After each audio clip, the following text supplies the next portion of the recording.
figure I should start off with a few frequently asked questions.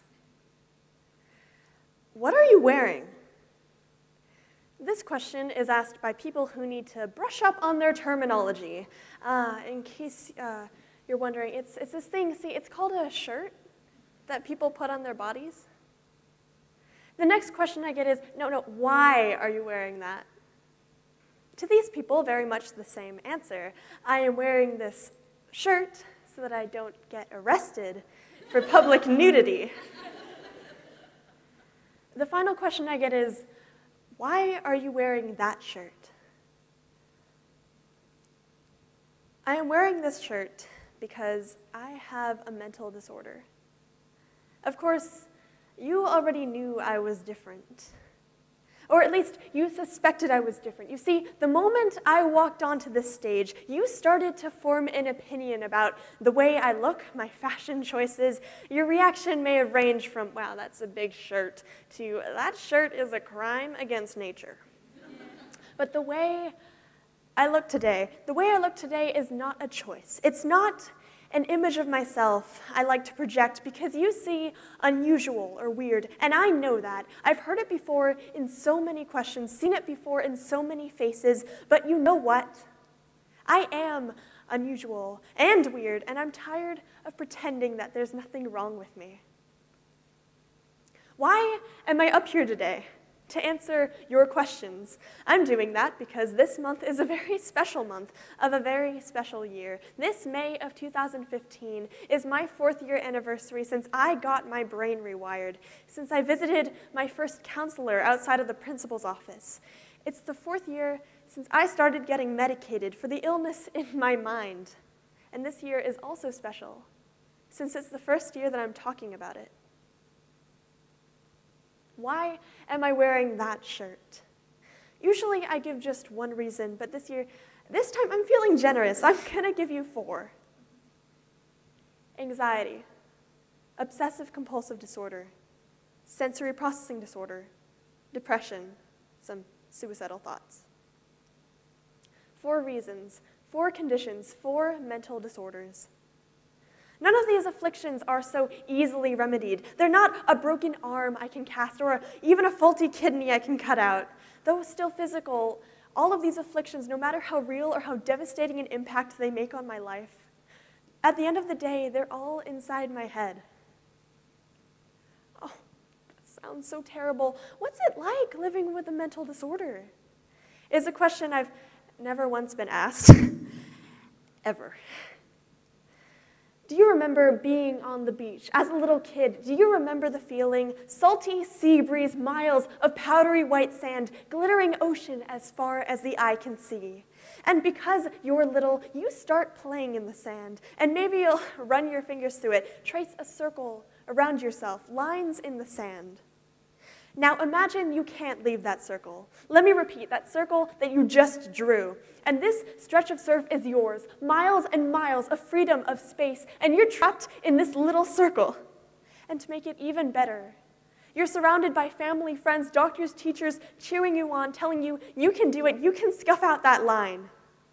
But only you have the power to break that circle, and breaking it is the scariest thing you'll ever do. Visualize that.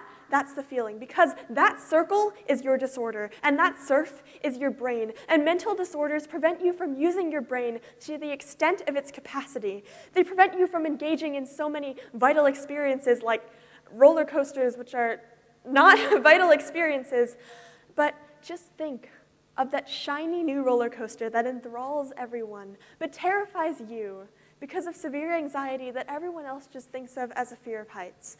Or OCD that rejects red machinery, and you'd like to ride it, you really would, but only the blue one next to it, because touching that red metal makes you want to wash your hands or your face or rub your temples 3 times. Or maybe you're saddled with major depression and you can ride it, but you can't even enjoy it. And I know that roller coasters are a terrible example. What I'm saying is that mental illnesses aren't just illnesses. They're not a flu or a cold that you can disconnect from your life, because mental disorders change the way you see the world. They affect your every second of every day, of your every experience, until you can get control of your life back. And I want you to think back to breaking that circle, and I want you to look me in the face and tell me that it's going to be easy. Even getting to where I am now hasn't been easy.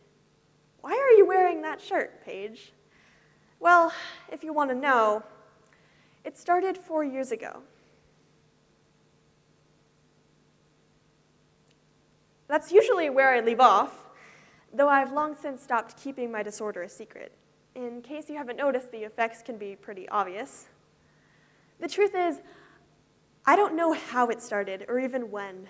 In 2nd and 3rd grade, I had to wear a scarf with my uniform because the collar was intolerable. A couple of years following that, it was the seams on my shirt sleeves. It could have started in kindergarten or when I was bored. I don't know. All I know is that one morning in May of 2011, I woke up to find that nothing worked. That summer was a flurry of treatments, psychiatrists, medications, with a healthy dose of depression and suicidal thoughts reserved just for me. In 6th grade, I had to miss half the days and had to wear my own clothes, which continued. In 7th grade, my anxiety calmed down enough for me to attempt running the mile. In 8th grade, I had to wear the PE uniform. I wore it for the first time, and only this year have I been able to wear the school uniform since grade 5. And in case you haven't noticed, it doesn't fit at all. Well, not yet anyway. It's called sensory processing disorder. It's when my neurons don't properly interpret the messages they receive. An umbrella term, really, because SPD can refer to people who feel searing pain at the slightest touch, or people who can get their nose broken and not even feel it. Mine is sensory discrimination disorder, where my faulty neurons are limited to one sense. For me, tactile or textile. That might be my most obvious one. Another disorder is OCD. Now this one is one that I've generally managed to avoid discussing at all costs for 4 years. So if I'm still a little evasive, please forgive me for that. OCD is a disorder classified under anxiety that is ultimately about control. It's about control of your thoughts, your actions, your feelings. It's about control or lack thereof. It makes me feel like I get stuck in a loop, like a record that never gets taken off the turntable, you know? Like my life is a theory. When blank happens, blank must happen. And because it's an anxiety disorder, the same feelings apply. I'll elaborate in a second, but first I want to tell you about anxiety. I mentioned the mile earlier. The mile was a requirement in 7th and 8th grade, 4 laps of the track or a cross-country route through the school. When I first felt like I could run the mile, I could only do cross-country. And even then, I finished it in tears. The track mile was just too daunting for me to even consider attempting. Just knowing exactly how much I had ran, how much farther I had to go, was something that I couldn't handle.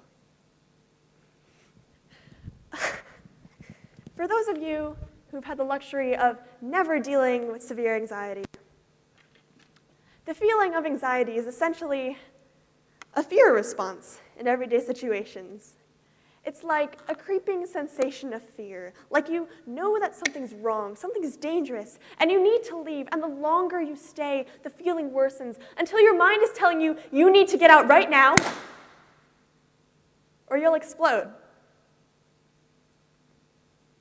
In case you didn't know, anxiety and depression are very closely linked. Nearly half of those people suffering from depression are also diagnosed with an anxiety disorder. I had a depressive episode as recently as this past year, and here's the thing about depression. Depression isn't just an emotional state. Depression destroys your motivation to do anything. I couldn't do my homework. I couldn't participate in class. My grades dropped. I used a lot of tissues with no real reason for doing so.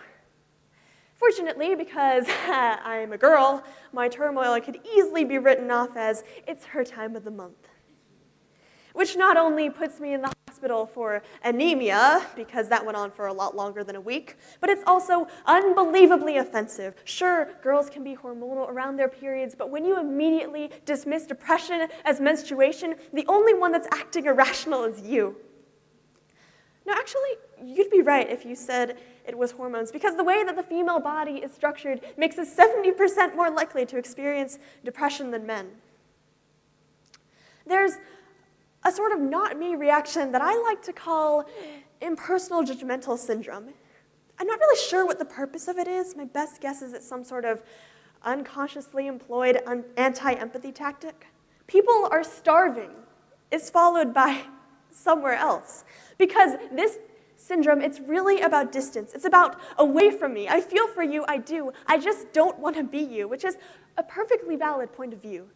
But when we put so much distance between ourselves and these issues, these people, that we forget the severity of their situations, we acknowledge that it's an issue. But our attention shifts to problems that are maybe not more important, but more relevant. People are often alienated when they acquire an identity, and a mental disorder can often play that role. That boy with schizophrenia? What else do I need to know about him? This distance, this insensitivity, caused by misunderstandings, often leads to prejudice and more misunderstandings. Like how everyone says that money can't buy happiness and at the same time refuses to believe it. Say magazines are printed tomorrow with headlines screaming that Brad Pitt says that he's depressed. He's lying. End of conversation. Why is he lying? Well, what does he have to be depressed about? Now, let me just clarify. Brad Pitt, to my knowledge, he's not actually depressed. But if he were, why? He has a great life. He has a great wife and fame and fortune, but your happiness is not determined by what you have. It's about how you perceive it. Mental disorders impact people of any class, race, religion, or gender, though biological differences do have effects.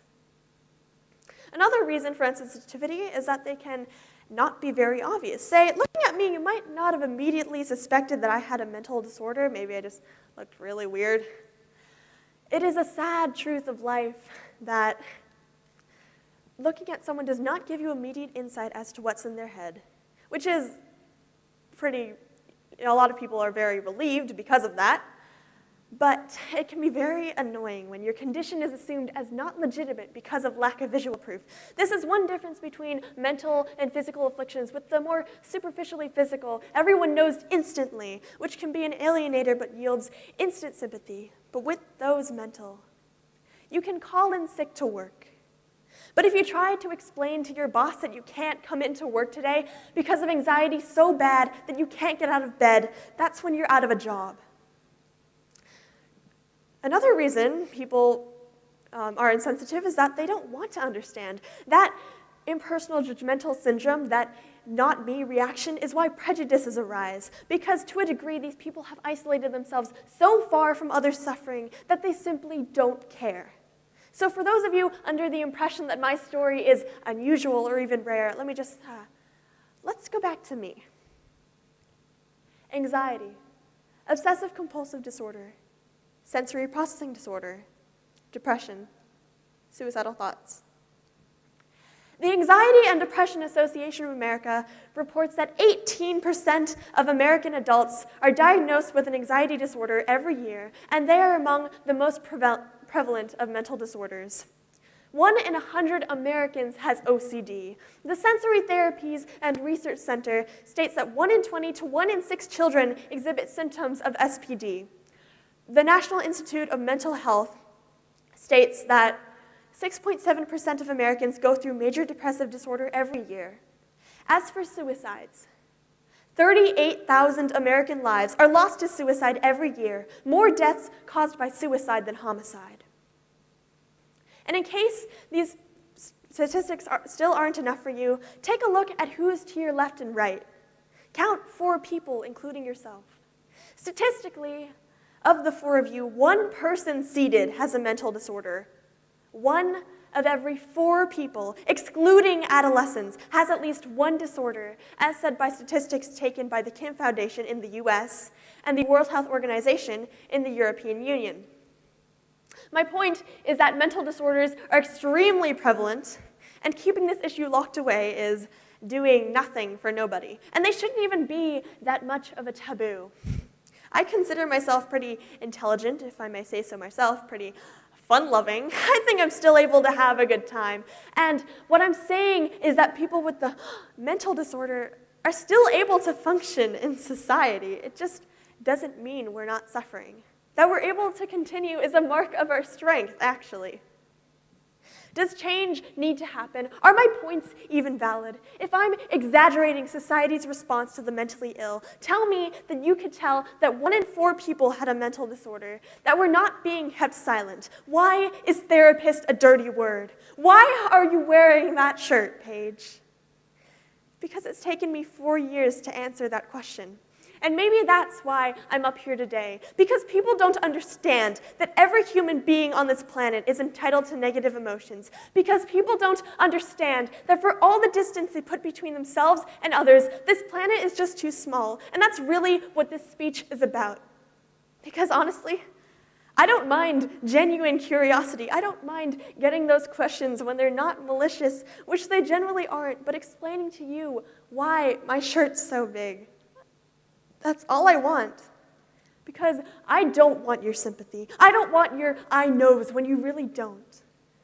Because oftentimes, people who can't see the world properly, all they want is for someone to acknowledge that they're struggling. So here's me saying for the first time, I am suffering. I am mentally ill, and I don't want your empathy. I want you to understand. Thank you.